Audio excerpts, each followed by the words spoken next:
नमस्कार दोस्तों। आज हम जानेंगे कि इंसान छींकते क्यों हैं और इसका हमारे शरीर पर क्या असर पड़ता है।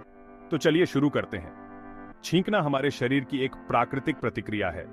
जब हमारे नाक के अंदर किसी तरह की गंदगी या एलर्जी जाती है तो हमारा शरीर इसे बाहर निकालने के लिए छींकता है। हमारे नाक के अंदर सेंसर होते हैं जो किसी भी गंदगी या एलर्जी को पहचानते हैं। जब ये सेंसर एक्टिवेट हो जाते हैं तो वे ब्रेन को सिग्नल भेजते हैं।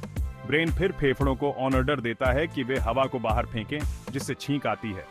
छींकने से हमारे नाक और मुंह के जरिए 100 मील प्रति घंटे की रफ्तार से हवा और छोटे छोटे कण बाहर निकलते हैं। इससे हमारे शरीर को गंदगी और हानिकारक पदार्थों से छुटकारा मिलता है।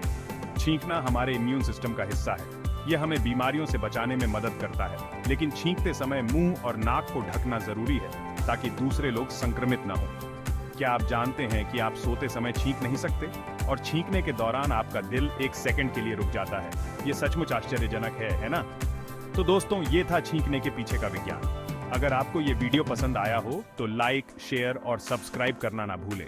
अगले वीडियो में फिर मिलते हैं। ये